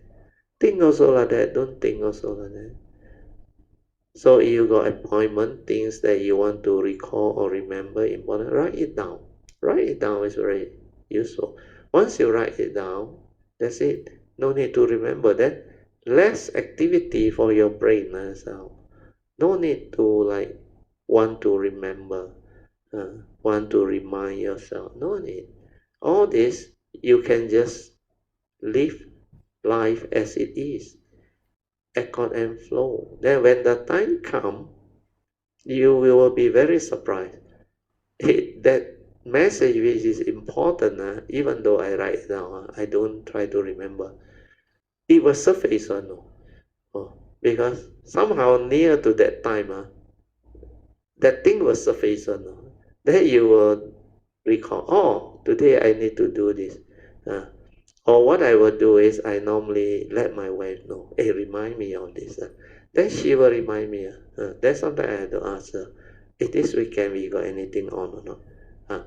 Then she will recall and she will remind me. Because she make a note of it, finish. After that, she don't hold on to it. So we don't hold on to it. Then sometimes important one, like I need to attend to one, like the take for example, certain things that have financial implication or monetary implication, like your FD date renewal. So most people, they miss that one. Then by the time they realize, a few months over already, so you cannot get a better rate. Understand? Like recently, all the FD rate has gone up now. The highest is I think 4.3 or 4.5. But the old rate they give us is 1 point something only, some maybe 2 point something. So the difference is about 2 or 3 percentage point. So for pensioner, you need that type of interest for you to sustain your lifestyle. Then it does make a difference. So you have to remember. So what I do is I write it down, then I mark it. And then because MCO over already, now you can go to the bank anytime, you can renew your all this. Then we call up the bankers to help us to do it. So I have been updating all this, and I almost finished already. I almost updated 90% of my fixed deposit that I need to attend to. That's how I do it. Then I don't no need to remember or keep on reminding myself. No need. I just every day when I have the time, I look at it. So even if I miss, could be 1 or 2 days, or maximum maybe 3 days. So this is how you can actually lessen the burden of your memory, your thought process, your thinking, your heedlessness, and all those things. So today's sharing is very good. Go back and listen how you can improve the way you understand the Dhamma and how you can improve your uh, your karmic thing. Uh, the important step that you have to develop understanding to overcome all this karmic obstruction and how you can apply what I have shared with you to overcome whatever life problem that you have.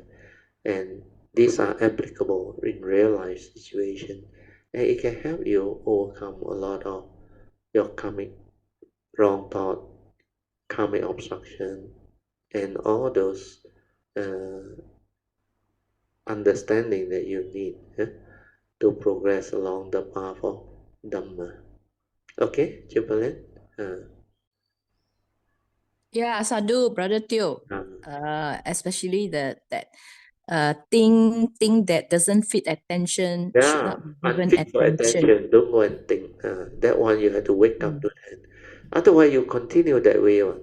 That thought will continue to take you in and like develop that type of conditioning, or we call it habitual tendency of thinking. You will continue to think like that one and justify like that one. And these are not useful. Yeah, it's all non-dhamma, like trying to reason, but it's not going to benefit you. Then after that, another inner voice will talk to you again, and all these are sankara. That's why sankara keep on coming out, and they are like the Buddha say impermanent. They come and they go. So thinking actually doesn't give you wisdom. So you need to understand all this. Then don't allow the habitual thinking to continue. You must develop more and more moment of silent awareness. Then after that, the contemplation. The contemplation is different. It's creative. It's not thinking. Contemplate means you throw up that Dhamma question. How can I develop the understanding of what the Buddha teach? That's why it's about the three turning of the Four Noble Truths. The first Noble Truth of Dukkha. Under the first turning is proclaimed the eight conditions. Then the second turning, the Buddha said, this noble truth of dukkha is to be understood. So how can I understand it? And then you go through birth. Why did the Buddha say birth is suffering? Old age, sickness, and death is suffering. You contemplate. Then separation and all. Then all the Dhamma will come. And these are thoughts that are fit for attention. Then like the recent video that Suishan sent out, the four types of happiness that a lay person can experience. And these are very good Dhamma. Then the five daily contemplation, the five spiritual faculty, the mental hindrance, the noble eightfold path. All these are essential Dhamma that you can reflect on, contemplate on, and then put it into practice. Like the four right effort is a very big field. First, right effort to abandon the wrong thought. This one you must do it until it becomes a part of you.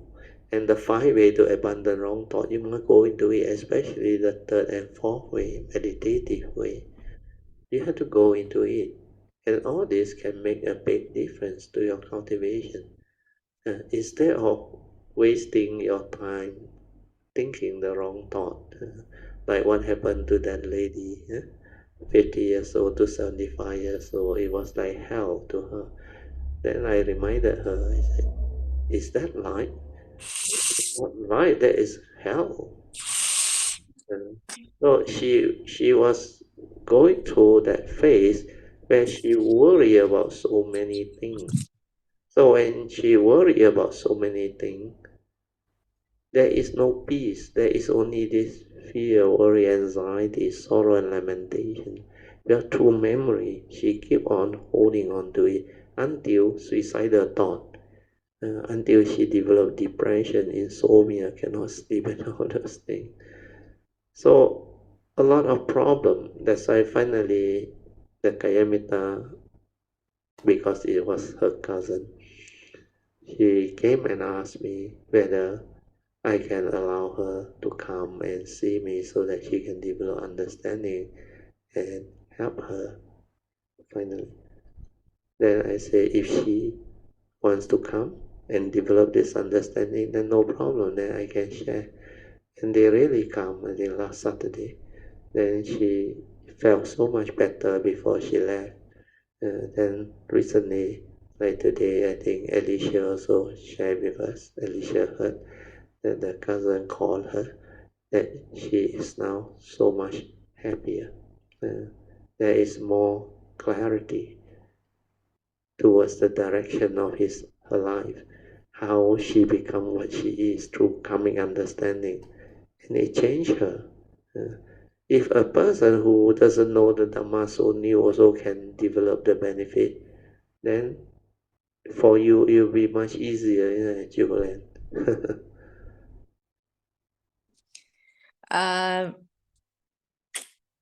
Brother Teo, Yeah. when the person is so new and I'm already 10 years, lagi I'm malu. No need to be malu. That is what the thought tell you. So you should investigate and develop design.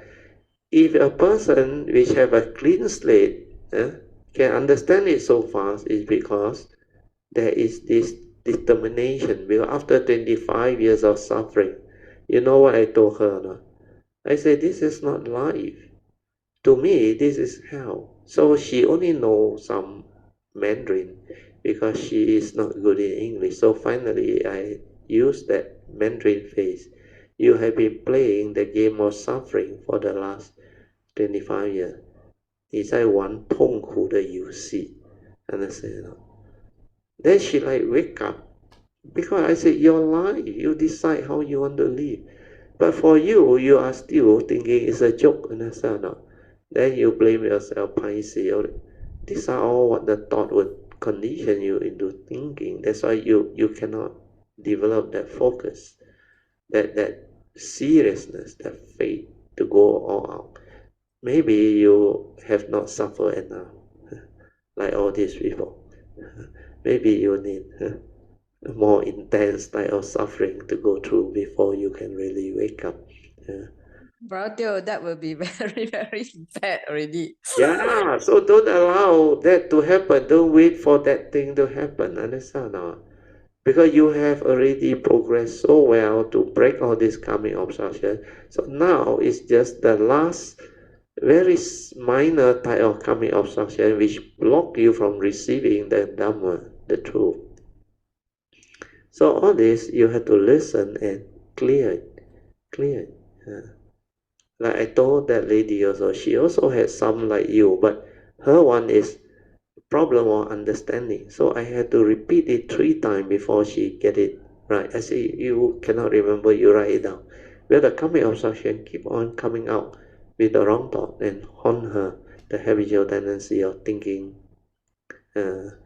chattering, then reasoning and all those things. That one would benefit her. Yeah, these are thoughts that are unfit for attention. That will not make a difference to her life, her understanding. So for you, it's the same. Whether you are serious about life or not, you love yourself or not, you want to go into this or not, you have taken so much years of effort to develop all this 10 understanding. years. And moreover, this trip you also have Jin Hao and Song accompany you.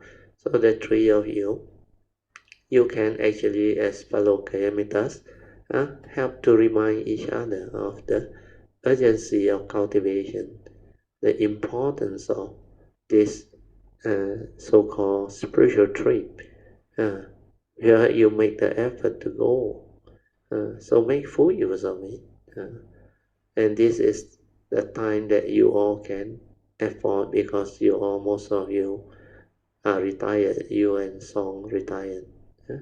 And Jin Hao also like financially also can retire already. That's why she can go.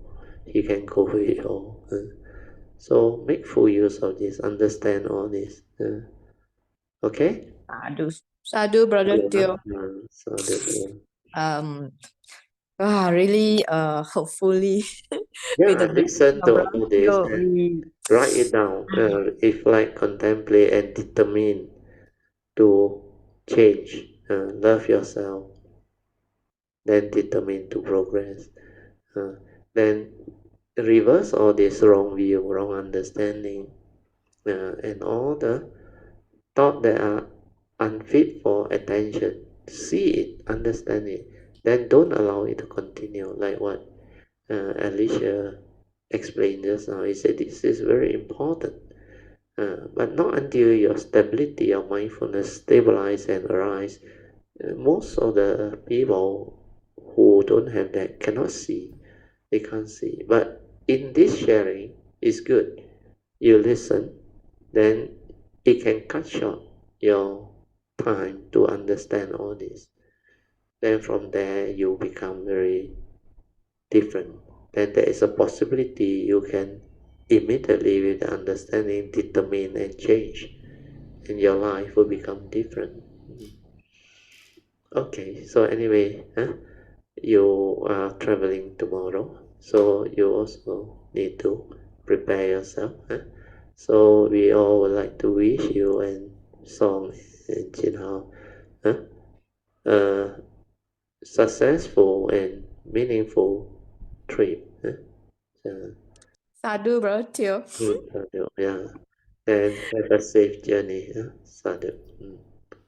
Mm. Then Uh, bring enough warm clothing, yeah, especially the heat tech and all those things.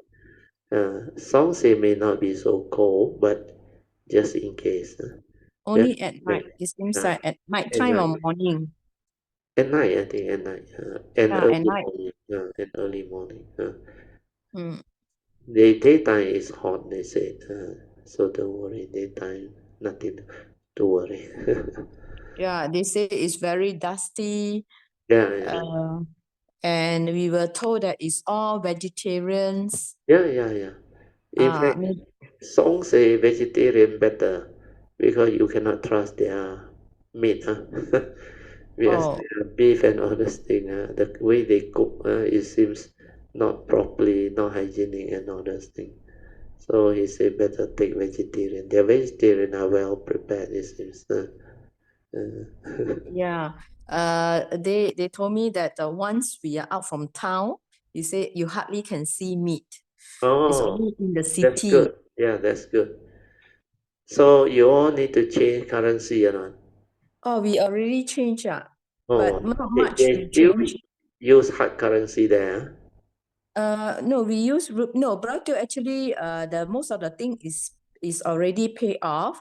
So it's only when we from KL up to the Stana, these Uh, few days we are on our own, then we need to spend. Also not oh, much. The pilgrimage we already paid. And then looking into the name of the participant, the last uh, time I saw it was 17. mm, Many of them, I don't know who are they, their names, a mm, few I know is Indian. The rest of the oh, name, I don't know what nationality they are. now you get to know Mm. them when you are Yeah. there. Oh, that And then group is quite small, which means 17 only, you know. uh about maybe 10 days ago, I read the old email. It was saying up to then it was 17. Oh, okay. So now even they add in also not many lah. Yeah. Maybe finally the confirmed figure 20, yeah. And then one of the tour, I don't know whether the tour guide will change from place to place, but I Oh, think the Sana, the first tour guide, we were given the name is also Amolang, also Westerner. Oh, okay. So I think most of the participant is maybe from various country, but definitely have to be English speaking. Yeah, That's what we converse lor. yeah. It must be an international group, which is good. Yours is English speaking, so easy to communicate. You don't have to listen to some foreign language. Yeah, they also give us some material to read or some talk to listen. Oh, not bad. Which means they are quite well organized. They have. I was told by Song they have conducted this many times. Yes, I think Chin Hao have friends that have been there. So that lady apparently saying she enjoyed the trip. Oh, that's good. So I think they are very experienced organizers, not new That's good. organizers. Yeah. So the emails are very good. They from step to step, they tell you, keep on reminding you what to bring, your visa, all those things. And also we are applying Nepal visa on the spot. So they also get ourselves prepared. They also want us to tell them when are we arriving by flight or by whatever, That's very they good. want they want the flight number, everything to Yeah. So that face they can contact you and coordinate with you. That's very yes. And before Brother Teo, before the Sanat starting, 3 days before that, I think they have another package which we and Chin Hao and Song didn't join. That's called East into India. Oh, okay. So that means these people will also have to pay extra, which is quite a lot relatively, where they have 3 days or so to settle down in India. Oh, okay. So within these 3 days, I think they stay in quite a good hotel. Oh, okay. They will come to contact with the organizer much earlier than us. Oh, no wonder. Yeah. But So I think you all go on your own. You take the train. yes, I think these people don't settle in Sanat. They settle in somewhere else. Then from somewhere else, I think They New fly. Delhi, Brother Teo. They expect everyone. They expect sort of. They expect everyone is landing in New Delhi. Then Oh, these yeah. people will. Capital of India. Yeah. Then these people will ease into India in New Delhi, and then later on from there they take I'm not sure, I think bus or something. Yes, into Sana. Whereas we three will go into Calcutta. Then you From take the train. train, yes, we take a long journey train, and because these two guys are especially Song. Gina also been to India, I think twice, if I'm not mistaken, and Song is definitely countless of time. Yeah. He very, very often goes there. He got a lot of friends. And Brother Teo, I would like to express our thanks to Chin Hao because he has done a lot of work for us, Brother Teo. He actually do a lot of homework and book the train for us. Yeah. With the guidance from Song, they book certain type of how do I say? They have different class, so they go for certain class, so that which is much comfortable. Yeah. And then Their train are cheap. if I'm not mistaken, they say the train is, if I'm correct, it's like 18 hours or something, but I know we have to sleep in the train also. Correct. The train ticket are cheap. Forgotten how much. Then It's tend to be cheaper. You travel by train in India. we come back, bro, from the end part, we come back to Calcutta also by train. Then Chin Hao do a lot of survey. He go and search and read all the insurance policy, and he get us the link for us to apply the visa also. He give us the information to apply. Yeah, I have to disturb him. Like, when you write the visa, they expect you to write the state and the province and things like that. Yeah.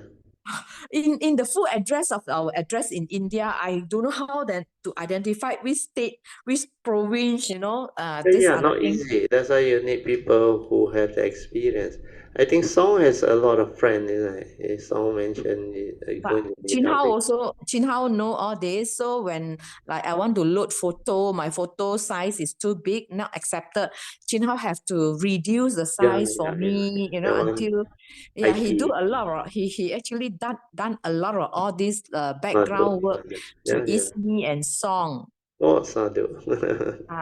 He's a IT talent. Yeah, yeah, yeah. He is very good. That's why you must make use of him. Oh, Yeah, so sadhu.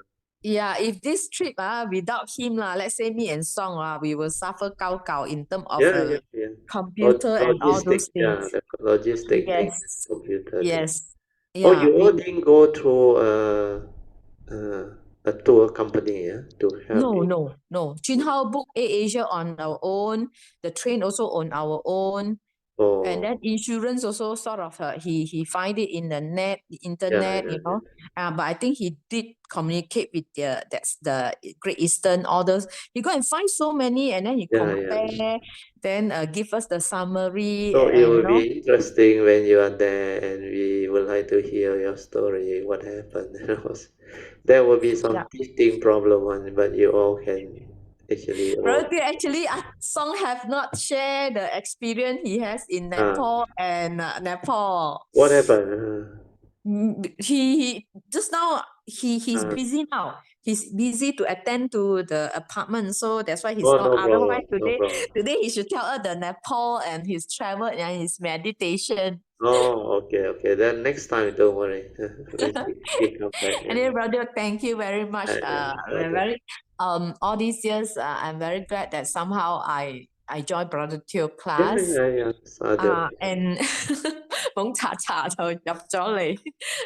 But you have啊 your good parami too. Otherwise, you cannot clear all the karmic thing.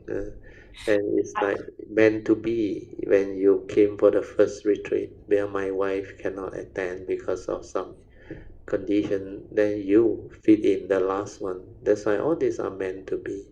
Then it Yeah. happen. Relative, I see sometimes some people they do not have a root guru, so they go here and go there. Dharma talk. There is Yeah, pro yeah. and con. There's pro Oh, and con marvelous. compared Yeah, to we stick to Brother Teo. yeah, yeah, I yeah. see. It's totally different. Different Totally stuff, different. different thing. Yeah, yeah, yeah. Yes. Totally different. We Yeah, are like we have a fixed place. A teacher look at us. yeah, yeah, yeah. It's And different. the understanding is very different. Yeah, Yes, most of yes. those who are not with the Dhamma, they cannot find the way one. Even you join other groups or what, very difficult to find someone who can teach you and share all this with you. Not easy. Yeah. Yeah, Brother Teo, you always use those terms like for support of the meditations, Yeah, yeah, right? yeah. Really, so I even though I have no experience like Alicia they all, but Mm, I have this thinking like one day if I experience and those who has really experienced the state of the meditation mm, or whatever they mm. are, they Yeah, will agree that the term that Brother Teo use is very yeah. clear cut, Very precise. clear cut You and cannot, very direct. yes, yes, Very direct and direct. clear cut. That's why Brother Yeah, Teo always repeat all those because it's already yeah, come to the last word to describe the yeah, situation or the condition.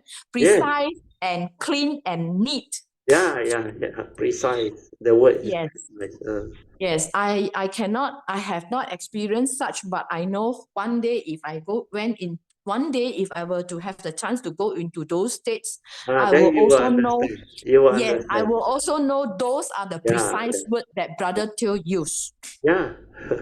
Mm. So all this I have this. understanding will unfold. Sadhu to you. I have this Yeah, belief. I have this yeah, yeah, belief. yeah. You Mm. will have that faith. Sadhu. Okay, thank you so Sadhu, Brother much. Teo, thank Yeah, you. Sadhu, Chivolan. So once again, safe trip. And may you, Brother Jinhao and Song, have a very fruitful spiritual trip so that when you all finish, when you come back, we would like to hear more from you all. Uh, so, Sadhu. like you said, most of the trip you all already have the thing booked and the tour will take care. It's only the stretch from Calcutta to Sana. That one I think Chin Hao has done his homework, so don't worry. So last time I traveled to Europe, UK also, I'm not sure. So I also asked around, then I managed to get a tour company, very reliable. MIT, I think. MI something, I forgot already. Then my daughter helped to book the local program while in Paris. That one was very useful. But that one I don't know. So I asked her to help me to book, and she managed to check all the rating, everything. Then we managed to get good one. Pay a little bit more, but value for money. And the tour was very professional and very well organized. And it's a small tour. Sometimes 3 or 4 of us only, sometimes 6 or 7 or 8 of us. We went around, very nice. So hopefully you are on your own. Nowadays, a lot of people travel on their own through internet. They buy. Even Alicia, when I joined her to uh, Macau, Philippines, and also Hokkaido, the Sapporo, the area Hokkaido. She booked herself. That everything she go through the internet, and it was beautiful. Very well done. That's why she become very different after she knows the Dhamma. Everybody is surprised that she can do it so well, like she shared last time. Everything fall into place. Okay, we will end. So let's Sadhu, rejoice. Sadhu, sadhu, sadhu, sadhu. sadhu. Oh, we will share merits, starting with the Devas. Akasata Chirabhumata Deva Naga Mahindika Punyang Tang Anumoditwa Chirang Rakantu Loka Sasana Hitta Wata Jamehi Sampadan Punya Sampadan Sabbe Deva Anumodantu Sabbasampati Siddhya Idang me nyatinang hotu sukhita hontu nyatayo. Idang me nyatinang hotu sukhita hontu nyatayo. Idang me nyatinang hotu sukhita hontu nyatayo. Devo vasatu kalena sasa sampati hetu cha Fito bhavatu loko cha Raja bhavatu dhammiko. Imina punyang kamena mame bala samagamo sattang samagamo hotu yawa nivana patiya. Sadhu, sadhu, sadhu. Okay, you all can now pay respect mindfully to Lord Buddha, Kuan Yin Bodhisattva, and all the worthy ones. And we will end the whole Zoom session. Sadhu. Thank you for all the good sharing and participation.